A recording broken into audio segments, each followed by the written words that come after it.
ఇక చూడండి, బెంగాల్లో 4000 ఈవీఎంలు దగ్ధమైపోయినట. ఎందుకు దగ్ధమైపోయినాయి?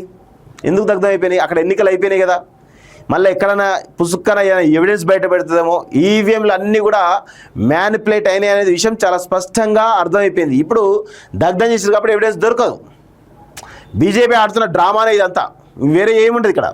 సో అవన్నీ ఇటీవల ఎన్నికల్లో వినియోగించినటువంటి యంత్రాలే. తృణమూల్ కాంగ్రెస్ పార్టీ కంచుకోట దక్షిణ 24 పరగణాల పరిధిలోని ఈవీఎంలే. మంటలు వ్యాపించిన తీరుపై రాష్ట్ర మంత్రి సందేహం. రంగంలోకి దిగినటువంటి సిట్టు కుట్రకోణంపై దర్యాప్తు. ఏముంటుంది, వాళ్ళ ప్రభుత్వాలు సిట్టు రంగంలోకి దిగిన సిట్ అంటూ ఎంత విచారణ చేసినా మళ్ళీ ఏముంటుంది, అదేదో టెక్నికల్ కారణాల వల్లనే షార్ట్ సర్క్యూట్ అయింది కావడం వల్లే ఈ మంటలు వచ్చినాయని చెప్పి కేసు క్లోజ్ చేస్తారు. అది అందరూ తెలిసిన విషయమే కదా. ఎందుకంటే పశ్చిమ బెంగాల్లో ఎవరి ప్రభుత్వం అనేది బీజేపీ ప్రభుత్వం ఉన్నది కదా. ఇక వాళ్ళ సిట్టు, వాళ్ళ డిపార్ట్మెంట్లు, వాళ్ళ విచార సంస్థలే ఉంటాయి కదా. ఉన్నప్పుడు రిపోర్ట్స్ ఎట్లా వస్తాయి, వాళ్ళకు పాజిటివ్గా వస్తాయి. సో ఇది చాలా పెద్ద పకడ్బందీ కుట్ర అనేది చాలా స్పష్టంగా అర్థమైపోతుంది. సో పశ్చిమ బెంగాల్లోని ఓ ప్రభుత్వ భవనంలో జరిగినటువంటి అగ్ని ప్రమాదంలో దాదాపు 4000 ఈవీఎంలు దగ్ధమయ్యాయి. కోల్కతాలోని అలీపూర్ ప్రాంతంలో ఉన్న 9 అంతస్తుల భవనంలో బుధవారం మంటలు చెలరేగాయి.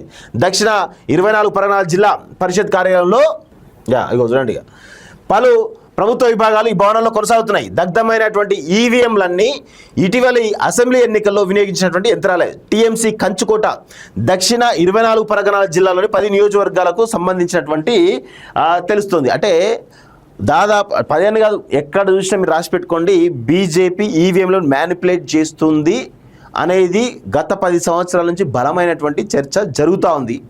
సో దానికి తాత్వికమైనటువంటి ఎవిడెన్స్ లెక్క కూడా కనబడతలేవు. కాకపోతే 100% కొన్ని టెక్నికల్గా ఆలోచించినప్పుడు, టెక్నికల్గా కొన్ని విషయాలు బయటకు తీసినప్పుడు ఈ యొక్క స్పష్టంగా మహారాష్ట్రలో చూసినాం, పశ్చిమ బెంగాల్లో చూస్తున్నాం, రేపు ఇంకెక్కడైనా తెలంగాణ కూడా జరగచ్చేమో అనేటువంటి అనుమానాలు చాలా బలంగా ఉన్నాయి.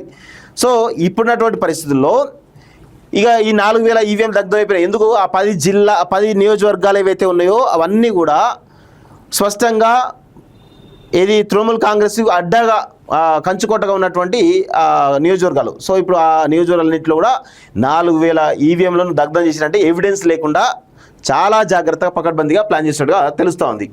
సో ఈ జిల్లా పరిధిలో మొత్తం 31 స్థానాల్లో టీఎంసీ 21 చోట్ల విజయం సాధించగా బీజేపీ 10 స్థానాల్లో సాధించింది.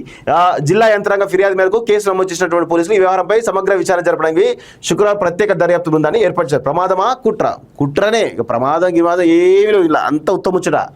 ఎన్నికల ఫలితాలకు ముందు ఈవీఎంల భద్రతపై వాటిలో ట్యాంపరింగ్ జరిగిందంటూ తృణమూల్ కాంగ్రెస్ తీవ్ర ఆందోళనలు నిర్వహించింది. అయితే ఇప్పుడు ఎన్నికలు ముగిసి స్పష్టమైన ప్రజా తీర్పుతో అధికారంలోకి వచ్చిన బీజేపీ ప్రమాదంపై అనుమానాలు వ్యక్తం చేయడం రాజకీయ విశ్లేషకులను విస్మయానికి గురి చేసింది. సో అగ్ని ప్రమాద విషయాన్ని ఆ రాష్ట్ర మంత్రి కౌశిక్ చౌదరి గురువారం ధృవీకరించారు. ఘటనా స్థలాన్ని పరిశీలించిన అనంతరం మంత్రి కౌశిక్ చౌదరి మాట్లాడుతూ ఇది సాధారణ అగ్ని ప్రమాదాలు కనిపించలేదు, మంటలు వ్యాపించిన తీరు పలు అనుమానాలకు తావిస్తోంది. మొదట 2-3 అంతస్తుల్లో మంటలు కనిపించాయి, మధ్యలో ఉన్న అంతస్తులకు ఏమీ కాకుండానే నేరుగా 9-10 అంతస్తులకు మంటలు విస్తరించాయి. కుట్రకోణం దాగి ఉందేమో అని పరిశీలిస్తున్నాం అని చెప్పేసి దానిపైన సిట్ వేసేసి ఒక విచారణ చేస్తున్నట్టుగా చాలా స్పష్టంగా తెలుస్తోంది. 100% ఇది బీజేపీ ఆడుతున్నటువంటి ఒక హై డ్రామాగా చాలా స్పష్టంగా చెప్పొచ్చు.